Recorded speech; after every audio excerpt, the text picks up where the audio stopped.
What's up, guys? You're watching NorCal Daily Driven. My name is Salim and welcome to the channel. You probably saw the title to this video, and unfortunately I got some problems with my 2010 ZR1. I just got this thing about 2 months ago and every day's been great with it, or at least the days that I've been driving it, and the days that I haven't been driving it, I wish I was driving it. Anyway, I drove it last week on Friday. Well, first of all, let me say, hopefully everybody had a great Christmas. And today is the first day of the new year, so Happy New Year to everybody. Hopefully all you guys had a great new year. On Friday, I was coming home from work. We got off early. It was around 12 noon, and took the car to a touchless car wash. Obviously, I didn't want to get no brushes touching the car. Took it to a touchless car wash, put some gas in it, pulled out of the gas station, and I was coming to a slow stop. The car was in first gear and it was decelerating, and I heard this really loud, like, rattling, clanging noise come from the passenger side. Sounded like it was the exhaust. Got me really worried because first thing that comes to mind is like, oh man, something's wrong with the engine, you know.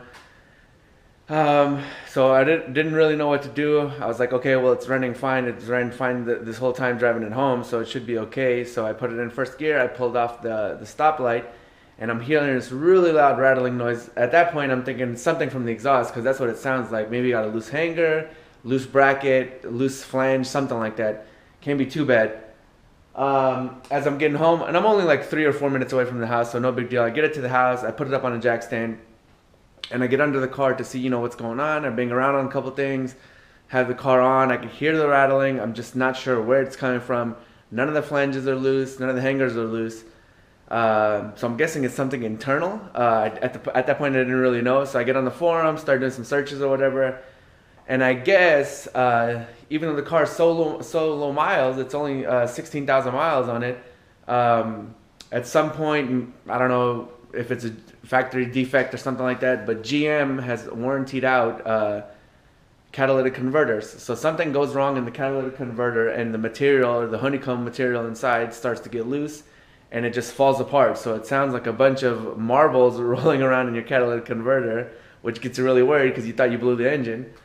So that's where I'm stuck right now. So I got back under the car and I started banging around on things. A lot of people on the forum said to just bang on the cat itself to see what it sounds like. So I banged on the driver's side, nothing. I banged on the passenger side, and of course that's where the sound is coming from, and it sounded like a bunch of marbles rolling around in there. So that's my issue. I get on the phone with the dealership to see when I could send the car down there. Or first I wanted to check to see if I was still covered under the warranty. Obviously I don't have the manufacturer's warranty or the powertrain warranty. I think that's 5 years, 100,000 miles. So 2010, this is 2018 now, so we're past the 5 years. But there was an emissions warranty that covers that catalytic converter and the whole exhaust system in case something like that does come up, because I guess it was a factory defect or a factory issue. Some cars get it, some cars don't. And of course, I'm stuck with the car that gets it. So I call them, I tell them to run the VIN number, let me know if it is the cat, if it is covered, because I don't want to come out of pocket a ton of money. We're talking about a catalytic converter, so it's going to cost probably at least $1,000 for the part. And luckily I'm covered till July 2018. But I'm not waiting till July, I want to drive my car, so I'm trying to get this thing in here. And of course it happens over a holiday weekend, so the dealership service department is closed Saturday, Sunday, and today is Monday, and they're closed today also. I wanted to send the car down there on a tow truck and just hand it off to somebody, but there's no one there to pick it up. So tomorrow morning, hopefully before work, I'll get my AAA tow truck lined up and I'll send it down there. I'm going to send it to Rich at Able Chevrolet, because in the Bay Area, in the Sacramento Valley area, that is the best Corvette dealership to deal with in the area. Rich and his wife are both Corvette people. They both race. They do the Optima Street Car Challenge. And they know everything about Corvettes, basically. If you ask anybody in the area what dealership you're going to send your Corvette to for any service, or if you want to go buy a Corvette, you go to Rich at Able Chevrolet in Rio Vista. So let me see if I could get the sound on camera, because it sounds pretty bad and it sounds horrible. I don't want to drive it to the dealership, because obviously it could get worse. So I'm going to go ahead and throw it on the truck. But anyway, the last thing you want to know is that you just spent, however many tens of thousands of dollars on a car, and now you have issues. So let's see if we can get it on camera, the sound of this horrible cat.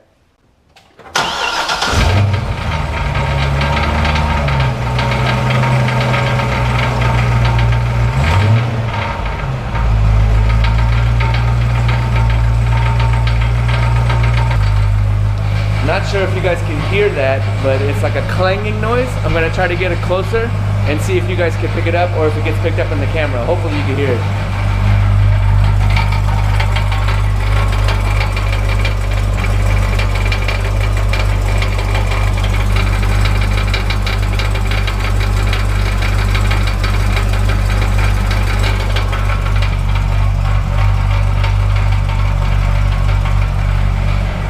Basically, it sounds like some bearings or some marbles rolling around in the exhaust system, and it sounds horrible.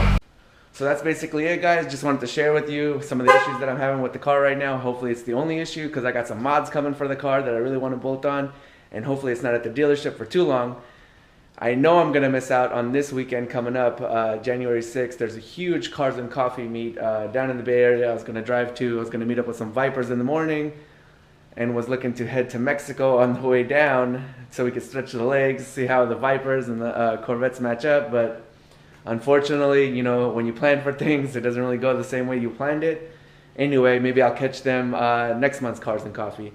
And as you can see behind me, we're having some really good sunny days here in California still. It's a little cold, but I mean, it's dry, right? You can still drive the car and still get that power out there. So I'll keep you guys updated to see how things pan out at the dealership. Hopefully they take care of everything and it's all covered under that warranty, because I really don't want to drop some cash on something that's wrong on GM's end. And I mean, these things come up. I mean, it's not that, you know, the car's a piece of crap or anything like that. Every car manufacturer has its issues. Everything, you know, gets fixed under a warranty as long as you have that warranty. And if not, you'll figure it out some way, right? But I mean, the car's not a total piece of junk or anything like that. I mean, what was it, a couple years ago, Porsche sent out GT3s and everybody's engines were catching on fire, but they made it right. They took the cars back, fixed the engines, put new engines in them, and you know, these things happen. So anyway, I'll keep you guys updated. Thanks for watching. If you like this video and you guys want to follow up on what happens after this, please hit the subscribe button, hit that like button, and I'll catch you guys on the next one. Until then, enjoy the ride.